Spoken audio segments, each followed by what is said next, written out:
반갑습니다. 이 자리에 나오신 모든 분들을 환영합니다.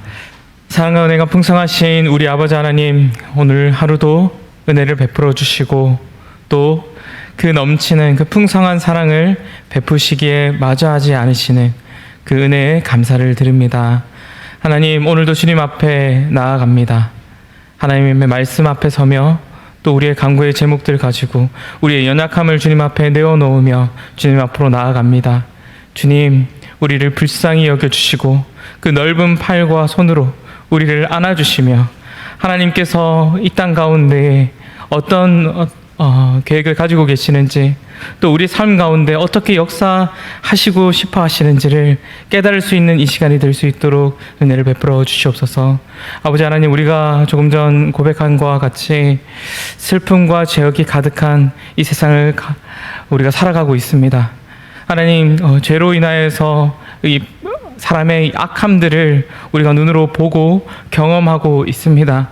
하나님, 이 아픈 이 세상 가운데 우리가 똑같이 물들지 않게 하여 주시고 이 어렵고 힘든 이 세상 가운데 참 평안을 주시는 그 주님을 우리가 힘써 전할 수 있도록 하여 주시고, 이를 위하여서 우리에게 날마다 특별히 오늘 하루 시작하는 이 시간부터 오늘 하루를 마감하는 시간까지 그 풍성한 은혜를 우리에게 더욱 허락하여 주시길 간절히 소망합니다.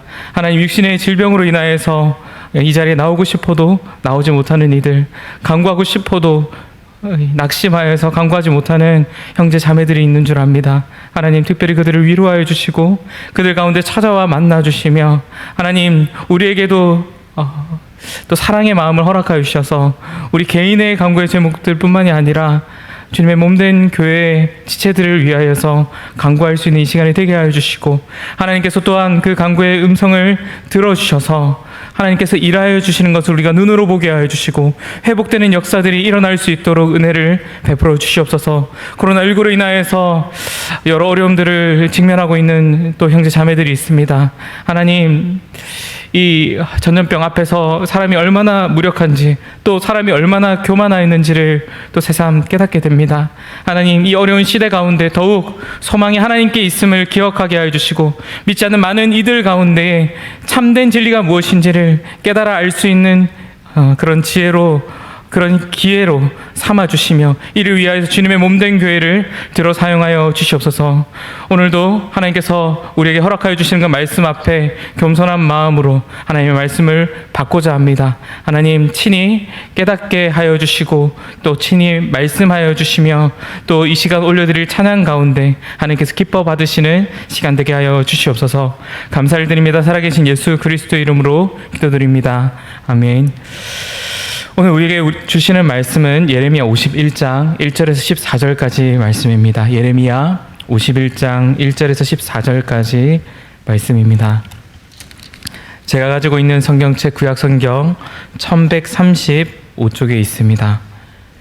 예레미야 51장 1절에서 14절까지 말씀입니다. 한 절씩 번갈아 읽고 마지막 절은 함께 읽도록 하겠습니다. 여호와께서 이와 같이 말씀하시되, 보라, 내가 멸망시키는 자의 심령을 부추겨 바벨론을 치고 또 나를 대적하는 중에 있는 자를 치되 기질하여 그의 땅을 비게 하리니 재난의 날에 그를 애워싸고 치리로다. 활을 당기는 자를 향하며 갑옷을 입고 일어선 자를 향하여 쏘는 자는 그의 활을 당길 것이라. 그의 장정들을 불쌍히 여기지 말며 그의 군대를 전멸시켜라. 무리가 갈대아 사람의 땅에서 죽임을 당하여 엎드러질 것이요 관통상을 당한 자가 있으리라. 이스라엘과 유다가 이스라엘의 거룩하신 이를 거역함으로 죄가가 땅에 가득하나 그의 하나님 만군의 여호와에게 버림받은 호라비는 아니니라. 바벨론 가운데서 도망하여 나와서 각기 생명을 구원하고 그의 죄악으로 말미암아 끊어짐을 보지 말지어다. 이는 여호와의 보복에 뜨니 그에게 보복하시리라. 바벨론은 여호와의 손에 잡혀 있어 온 세계가 취하게 하는 금잔이라. 뭇 민족이 그 포도주를 마심으로 미쳤도다.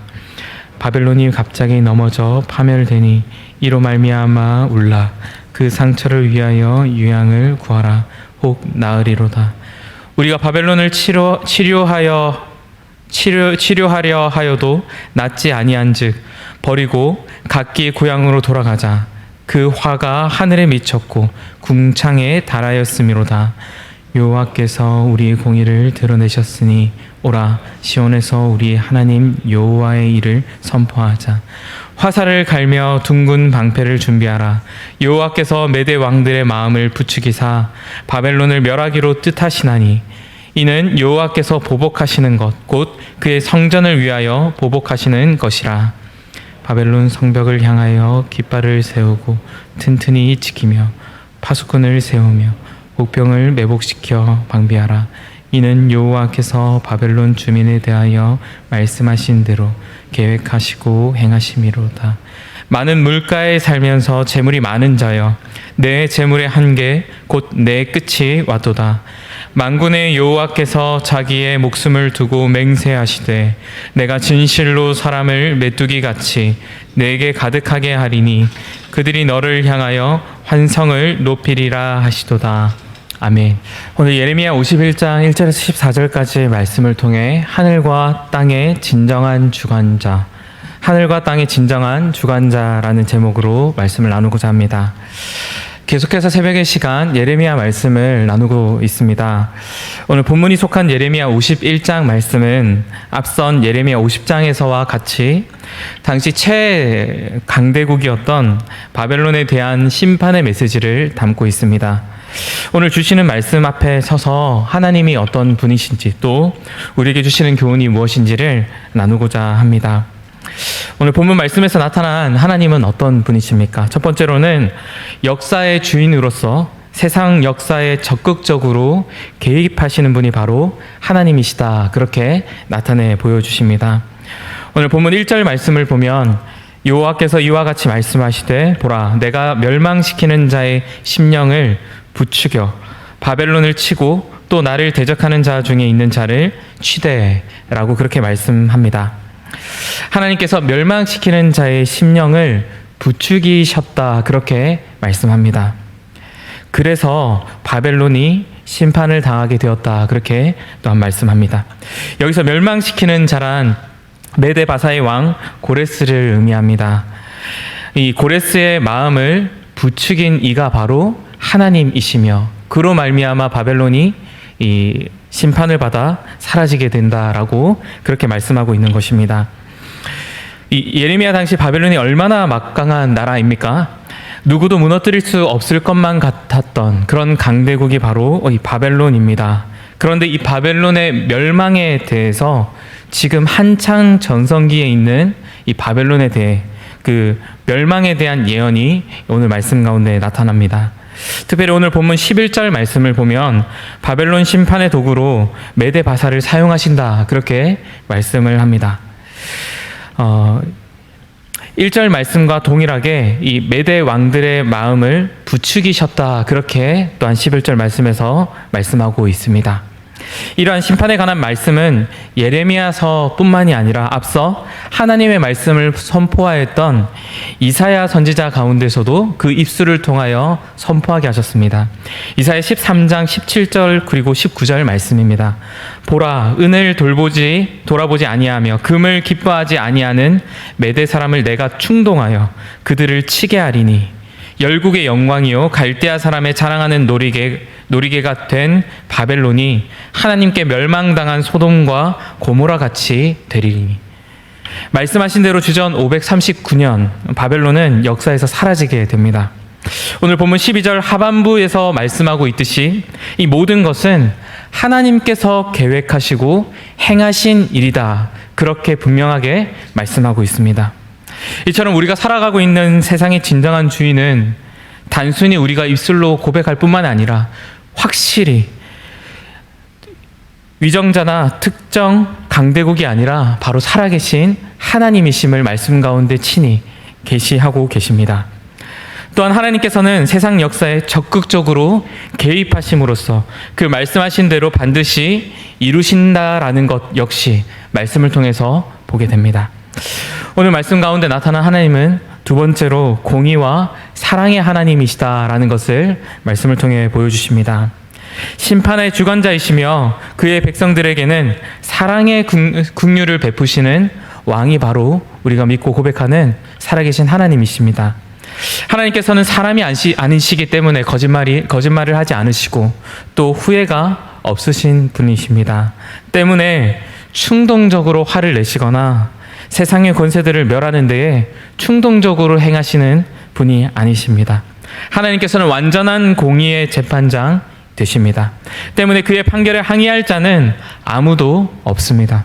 바벨론의 심판은 다른 나라들의 심판보다 더 장황하게 예레미야 50장과 이 51장 2장에 걸쳐서 설명하고 있는데요.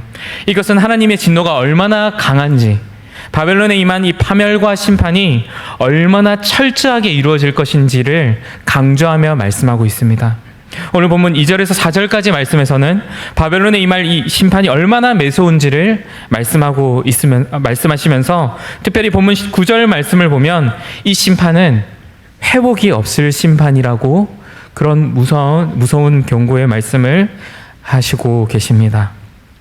이 하나님의 심판 선언의 메시지 앞에 서면, 특별히 46장부터 계속된 이 심판의 메시지를 볼 때면 참으로 두렵지 않습니까? 그 심판 앞에 내가 만약 애굽이나 다른 기타 나라가 아니라 내가 이 심판 앞에 서게 되면 참으로 두렵고 떨리지 않겠습니까?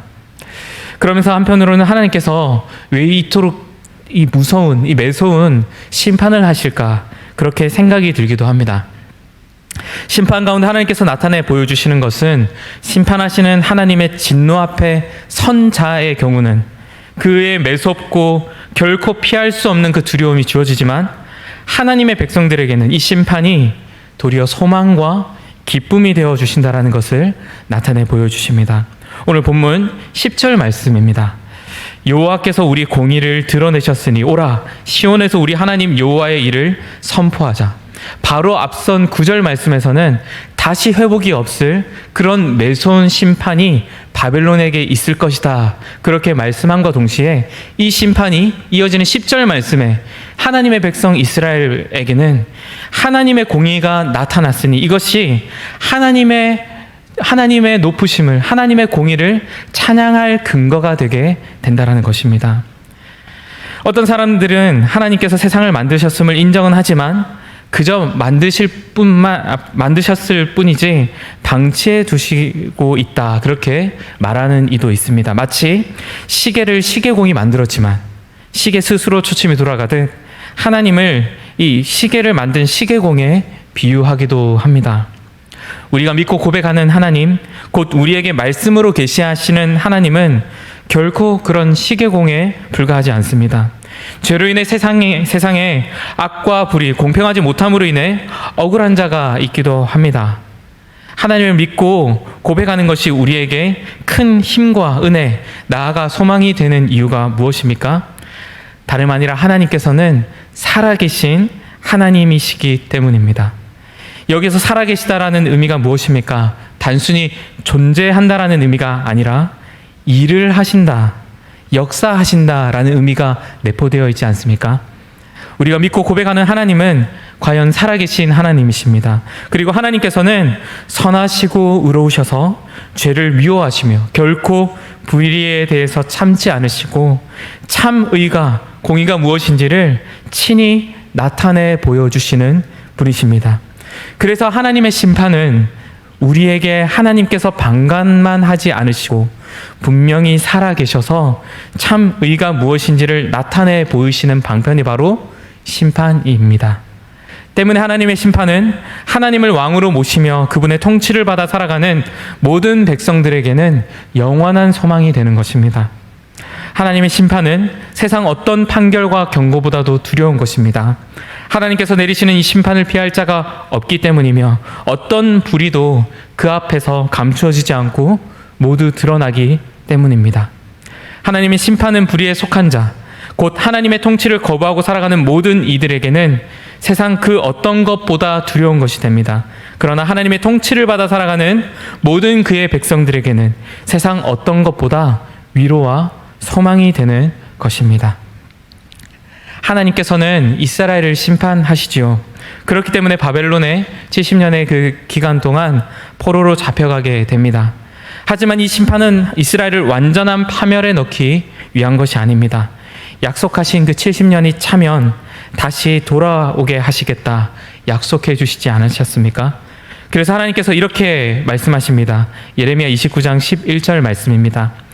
여호와의 말씀이니라. 너희를 향한 나의 생각을 내가 아나니 평안이요 재앙이 아니니라. 너희에게 미래와 희망을 주는 것이니라. 예레미야 29장 12절에 14절 말씀은 너희가 내게 부르짖으며 내게 와서 기도하면 내가 너희들의 기도를 들을 것이요 너희가 온 마음으로 나를 구하면 나를 찾을 것이요 나를 만나리라. 이것은 여호와의 말씀이니라. 나는 너희들을 만날 것이며 너희를 포로된 중에서 다시 돌아오게 하되 내가 쫓아보내었던 나라들과 모든 것에서 모아 사로잡혀 떠났던 그곳으로 돌아오게 하리라. 이것은 여호와의 말씀이니라. 오늘 말씀을 통해서 우리에게 주시는 교훈은 무엇입니까? 멸망받을 이 바벨론에서부터 도망하여 나오라라는 것입니다. 바벨론 심판의 이유는 그 교만함에 있음을 심판 메시지 가운데 계속해서 말씀해 주십니다. 오늘 본문 13절 말씀에서는 이들이 많은 물가에 살며 재물이 많은 자였다 그렇게 말씀합니다. 풍족한 수자원을 가지고 풍요를 누리던 이 바벨론은 그들이 의지하고 있던 재물과 그리고 지혜, 경험이 결코 그들을 안전하게 지켜줄 수가 없었습니다. 이들은 교만하여서 하나님의 성전을 파괴했던 자들이고 하나님의 성전의 그 물건을 취하며 하나님을 조롱하는 교만한 자들이었습니다. 우리의 삶을 돌아보게 되면 이 바벨론과 같은 세상의 모습을 발견하지 않습니까? 죄로 인해 진리에 대한 무지와 더불어 교만한 모습들을 말입니다. 많은 부를 가지면 그것이 우리를 지켜줄 수 있을 것이라 착각하게 됩니다. 세상의 기준에서의 강함과 지혜 그리고 경험이 있으면 그것이 우리의 안전을 보장해 줄 것이라 생각하기도 합니다. 맞습니다. 그것은 착각에 불과합니다. 역사를 주관하고 계시며 불의에 대해서 분명히 심판하시는 살아계신 하나님 앞에서는 그것이 착각에 불과한 것입니다. 하나님께서는 오늘 말씀 가운데서도 이 교만한 바벨론에 대한 심판을 엄중히 경고하십니다. 이것은 결국 하나님의 심판으로 멸망받을 대상이 이 바벨론이다라는 것을 분명히 말씀합니다. 우리는 죄로 심판받을 세상에서부터 도망쳐야 합니다. 이것은 세상과 단절하며 고립되어 살라는 것이 아닙니다. 물질 만능주의, 물질이면 재물이면 다 된다, 사람보다 더 우선적이다 라는 그런 우리 생각과 영적인 눈을 흐리게 만드는 그런 세상의 문화와 가치관에서부터 돌이켜서 하나님의 뜻과 지혜에 우리의 초점을 맞춰야 된다라는 것입니다. 오늘도 죄인된 우리를 의롭다 칭하여 주신 우리 주님 앞에 나아가기를 소망합니다. 오늘 말씀을 생각하시면서 하나님께서는 과연 살아 계셔서 오늘 말씀을 통하여서 공의와 사랑을 베푸시는 하나님, 역사의 주인으로서 세상 역사에 적극적으로 개입하시는 하나님이시라는 것을 말씀을 통해서 기억하는 이 시간이 되기를 소망합니다. 이 하나님의 자녀된 우리에게 심판은 물론 두렵고 떨리지만 예수 그리스도로 말미암아 우리에게 그 분노, 하나님의 그 분노와 그 심판은 우리에게는 더 이상 있지 않고 도리어 그 심판의 메시지가 우리에게는 소망이 됨을 기억하기를 소망합니다. 그리하여서 우리는 그 마지막 날 심판이 어서 오십시오. 예수 그리스도께서 빨리 곧 오셔서 이 세상을 심판하여 주십시오. 그렇게 마라나타 우리가 담대하게 외칠 수 있는 것은 우리는 그 심판이 두렵고 떨림이 아니라 기쁨이 되고 소망이 되기 때문입니다. 이 세상에 물질이 최고며 또 이 세상에 하나님을 조롱하는 그런 많은 대적들이 있지만 이들에게는 반드시 공의의 하나님의 심판이 있을 것입니다. 그 심판이 있음을 우리는 기억하며 그곳으로부터 돌이켜서 하나님께서 기뻐하시는 뜻과 계획에 초점을 맞추어 살아가며 고민하며 힘써 그 하나님의 기뻐하시는 삶을 살아가는 저와 여기 계신 모든 성도님들 되시기를 간절히 소망합니다. 이 시간 말씀을 생각하시면서 개인의 기도의 제목들을 또한 가지고 기도하며 자유하시길 바랍니다. 주님 가르쳐 주신 기도하겠습니다. 하늘에 계신 우리 아버지여, 이름이 거룩히 여김을 받으시오며 나라가 임하시오며 뜻이 하늘에서 이루어진 것 같이 땅에서도 이루어지이다. 오늘 우리에게 일용할 양식을 주시옵고 우리가 우리에게 죄 지은 자를 사하여 준 것 같이 우리 죄를 사하여 주시옵고 우리를 시험에 들게 하지 마시옵고 다만 악에서 구하시옵소서. 나라와 권세와 영광이 아버지께 영원히 있사옵나이다. 아멘.